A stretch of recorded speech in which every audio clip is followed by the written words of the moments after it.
I'm Marty Cohn, and welcome to episode 17 of PR Benefits, a show that explores the role of public relations in the COVID-19 era. I've been a PR practitioner for over 45 years, helping a wide array of organizations successfully communicate their messages to targeted audiences. I mistakenly thought that 9/11 would be the watershed event in my lifetime. Communicating in the aftermath of that tragic event was challenging. Then came the global economic downturn in 2008 with more lessons in crisis communications.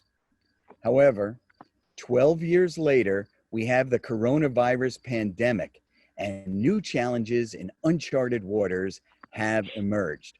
My guest today is Jasen Woehle, Senior Vice President of the firm Public Relations and Marketing in Las Vegas, Nevada. Originally hailing from the Midwest, Jasen developed leadership skills, the power of persuasion, and a stellar work ethic at a young age. As a precocious tween, he started a library in his bedroom and charged fees to neighborhood children for late return books, opened his own bank account, and created checks on a Commodore 64 and dot matrix printer, and established himself as the go-to kid in his subdivision for snow shoveling, lawn mowing, and leaf raking. His adolescent entrepreneurial spirit proved beneficial into adulthood. He has managed numerous clients and campaigns through his 25 plus years of marketing and public relations experience. Prior to rising to the level of senior vice president at the firm, where he has worked since 2006, he thrived in leadership positions with many well-respected and nationally renowned artistic institutions, including the Tony Award-winning Chicago Shakespeare Theater, the critically acclaimed Stages St. Louis, the historic Goldenrod Showboat, and the St. Louis Conservatory and Schools for the Art. Welcome, Jasen. Hey, Marty. Thanks for having me.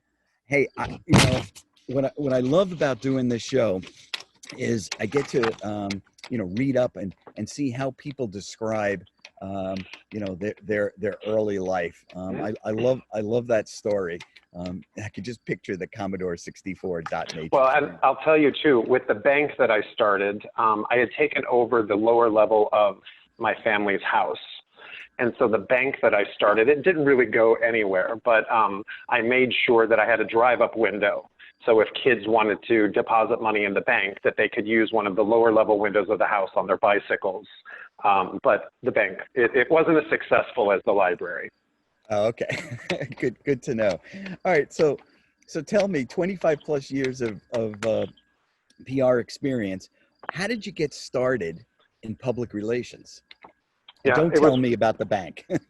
Sure. Yeah. It was actually something that I fell into. And I know for people that studied really hard in college, PR and marketing and all of that, that might be slightly insulting to them. I went to school for theater, which, is evident in the bio that you read about me. I was involved with theater before working at an agency. So theater and business administration. So PR kind of was one of those things on the periphery, but nothing that I directly studied. And then when I first started at Chicago Shakespeare Theater, it was the first job that I had after I moved to Chicago from St. Louis. And I was in charge of all things front of house. So I managed a 50 people staff of front of house, ushers, box office, just oversaw that whole thing and helped them open their brand new $24 million theater on Navy Pier. And just was starting to feel like that kind of really wasn't the right direction for me anymore, and thinking I was growing out of that after about a year and a half. And there was a PR manager position available. And I had very, very little experience in it. And, the executive director of the theater took a shot with me and said, let's just, we're in a situation. Some of it's going to be self-taught, but, we've got something pretty good established here. So it's not like you're building your own media list or doing anything like that. And I sat in the chair and did that job for 7 years. handled public relations for Chicago Shakespeare Theater. And then through that, with that experience and really ingraining myself as a PR professional in Chicago, kind of sidebar, I helped some local nonprofits, some small nonprofits with PR, just friends that were looking for stuff. I hosted a birthday party with my best friend to raise funds for local nonprofits, and all of the money that we raised went to nonprofits for celebrating. I think it was my 32nd birthday at the time, just with my friends and honestly people that I ran into on the bus and invited to come to this party, so they could make a donation to nonprofits. And then the big thing, it was the last job, the last PR job. I left Chicago Shakespeare Theater and had about a 2-month window before I moved to Las Vegas and started working at the firm. And I had a freelance job doing a big Scottish festival. So promoting, like a haggis throw and a big rugby match and like all these cool things related to this major Scottish festival in Chicago. And that was a huge success as well. So I know I gave you a little bit more than kind of where I started, but it really was being involved with the theater company where I had already been working. That's great. I love hearing these kind of stories. So I want to take you back in time, to pre-COVID. So that's like February. Right. It feels like years ago. Yeah. Right. What would you consider some of your career highlights before COVID? Career highlight before COVID. One of the big things, and it was early on, I've been at the firm now for just more than 14 years, and have grown into the position of senior vice president. But early on at the agency, a big project that we were involved with, the World Wildlife Fund, with the panda bear logo, everyone knows of them, big, major international organization. It was the second year of Earth Hour, and I don't know if you're familiar with what that is, but it's a worldwide initiative to raise awareness of climate change. And so they hired the firm to handle media relations to handle media relations for Las Vegas. They were looking at major destinations or monuments where they were going to turn the lights off was the last Saturday of March. I guess that was 2008, 2007, 2008, maybe a little earlier. And so they looked at the Las Vegas Strip as being one of those, places. So they tasked us with reaching out to every hotel casino on the Strip and saying, turn your external lights off on a Saturday night at 8:30 p.m. And literally, when we were telling people about this and we were starting to have conversations and starting to, reach out to contacts, people were laughing. People were like, this is never going to happen in a million years. This is Las Vegas. People are going to freak out. I mean, literally, I think people thought it was going to be world gone wild and all the lights were going to go off. So we had to really be creative with how we were talking to these marketing folks at these properties and saying things, one of the things that I said that kind of got laughs with people, but also made them feel very comfortable was, no slot machines will be harmed. We don't want you to turn off internal lighting. It's just the external lighting because we want to just show that Las Vegas is being aware about climate change. And then there was also an appeal to get people in their own homes to turn their lights off and light a candle and play a game with their family. And really it wasn't about conserving energy, although that would have been a side effect. It was about creating and being a part of a worldwide movement for 1 hour. And it was 8:30, whatever time zone you were in. So in Las Vegas and on the West Coast, we were at the end of that. So it was hugely successful. I mean, every property on the Strip went dark, and to be able to see, Donnie and Marie had their show at the time, and they did a PSA for us that, we were able to get aired all over the place. And to see and to recognize that the firm was a part of this major initiative, and that we were able to accomplish what we did, not without a heck of a lot of work, and, up very late, nights kind of stressing out, is this going to happen? What's going on? But, I think it's probably one of the biggest highlights because number one, that was early in my time in Las Vegas. Our team, at the firm just worked just round the clock to get it done, and it was majorly successful. So that, something really big that we did. And then I think some other highlights, which, some of them might correlate to kind of, I don't want to say post-COVID because we're not in post-COVID, but that has happened during this time. There are a number of things that we've done in helping small businesses that I look at major achievements that we've helped realize the dreams of, small business owners that, this was their first business that they've started on their own. And they hired us, maybe with a limited budget, but they were really counting on us to help get the word out about them and to see them be successful for a period of time. And then maybe, Right. Some of those businesses decided they didn't want to do it anymore. To see some of those businesses still thriving and know that we had a part of, helping them get launched and open up. Those things like that are always, really nice. And even though may not be a retainer client we're working with anymore, it's nice to see, people that we helped that are still thriving. That's great. I could tell you because, I've been doing this for a couple of years, and during COVID, I've been cleaning out files, just things that I was holding on to for, decades. Why? I don't know. Yeah. But it's fun. It was actually fun going back and looking at all of the clients. And frankly, the highlights, some of them weren't, they weren't big clients, but just being able to help people.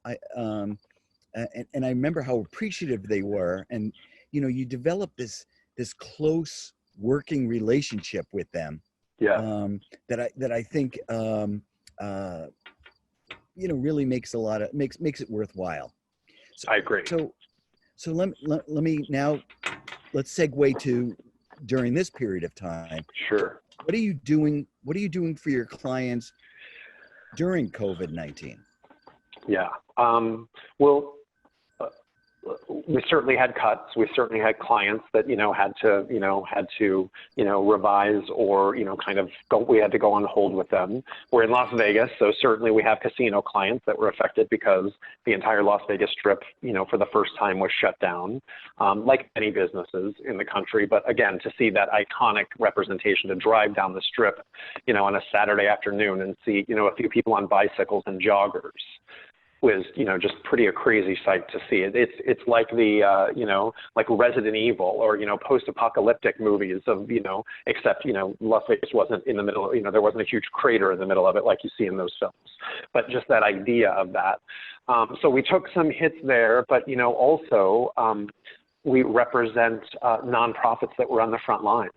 We represent, the major food bank in the only food bank in Southern Nevada, which is a major operation. And so while some people were regressing, they were going into kind of full tilt and, just really changed their operations because as a food bank, their job and responsibility, they didn't feed the people directly. They relied on agency partners, so the churches and the organizations that distributed the food directly to individuals in need. Well, when this happened, they changed their entire operation and set up distribution sites and literally had volunteers that were putting boxes of food in people's cars. So it was the first time that Three Square Food Bank also operated that way. And so then that was our job to manage not only reactive media requests, but to make sure that the media knew about everything that was happening in the distribution sites.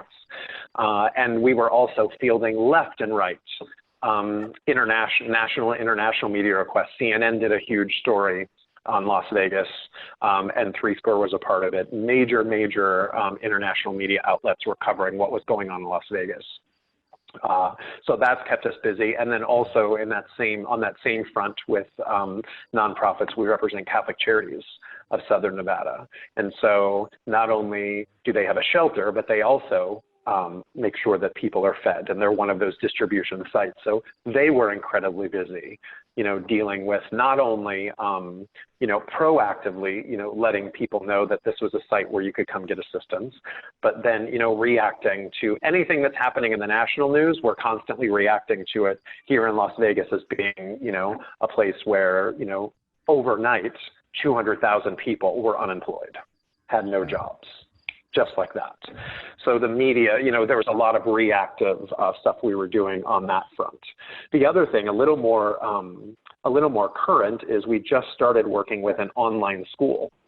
They have a brick and mortar campus, but they primarily are an online school. So with what we're going on with now, with school just starting, we've been very busy pitching out and landing stories for that client, and just the temperature check of hey, your kid's doing online schooling, this is the first time, we have an expert that can help you talk about it, whether you're enrolled with our client or not.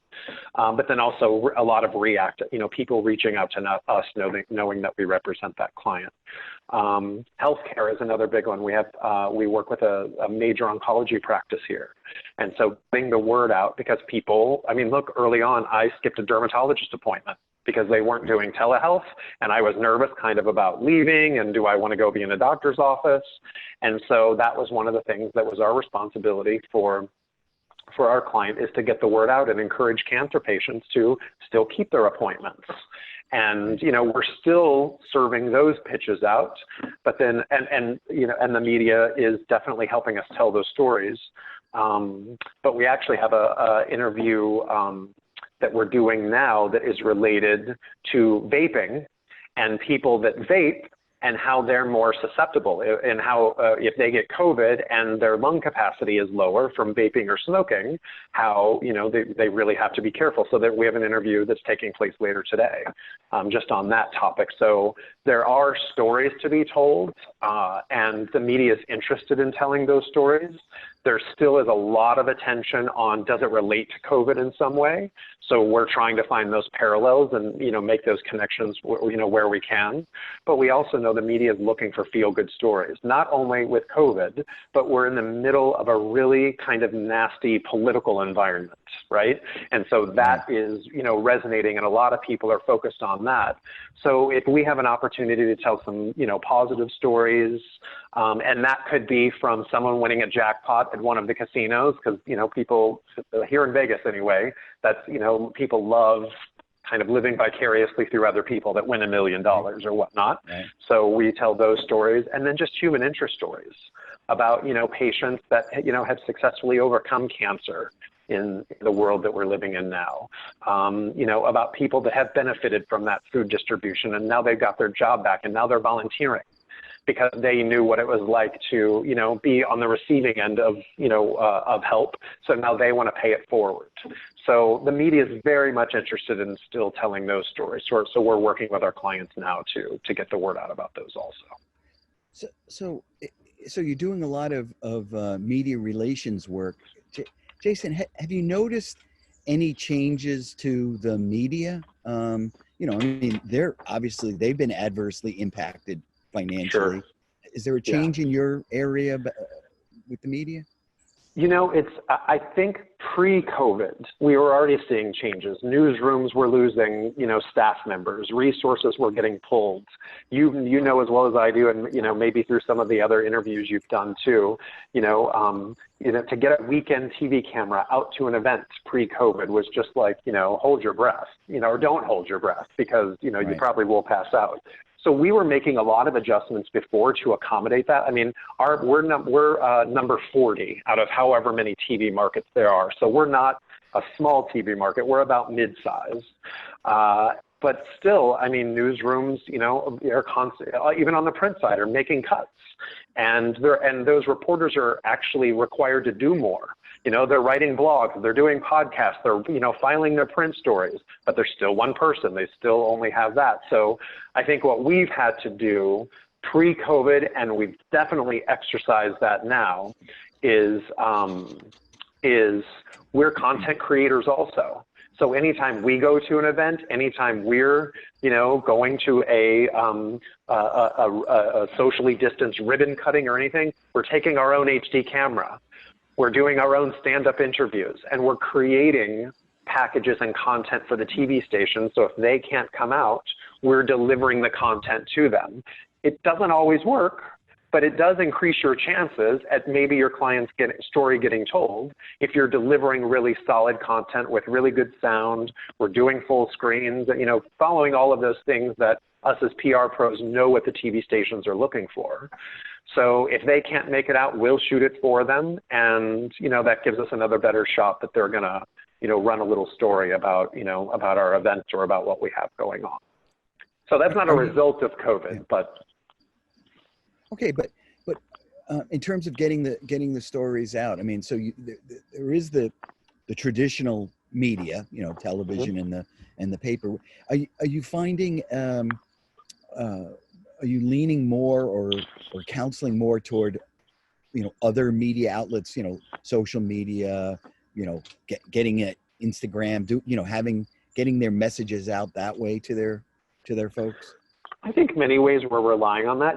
Some of the TV stations are doing, here at least, are doing social only interviews. So it's, interviews similar to this, and it's never going to appear on television. It's only to, it's special content for their social media channels. So we're taking advantage of that because there's still an audience there. It's something that content can be shared through the client's social media channels. Right. So we are seeing a little bit of that. I mean, we're definitely right now, we're not taking advantage of, influencers or, stuff like that as far as, taking right. selfies and look, I'm here at this, event with, 5 other people. So we're not taking advantage of that. I really think, it really just comes down to, and it's the benefit of hiring a PR professional. If you're a company and you have the budget to be able to do it, we have the established relationships. These are media people that we know what they're writing about because we talk to them every day or every other day or every other day. Whether it's for our own clients, we have reporters calling us saying, I know you don't represent so-and-so, but I'm working on a story about this. Do you know anybody just in your, in your list, in your database that you think might be a good source? So, to still have media calling us, asking us those questions, and we want to help them. Even if we're not promoting our own client, it just helps us with those relationships with the media. It's very, very much give and take and helping them out in these situations. But, they're stretched thin.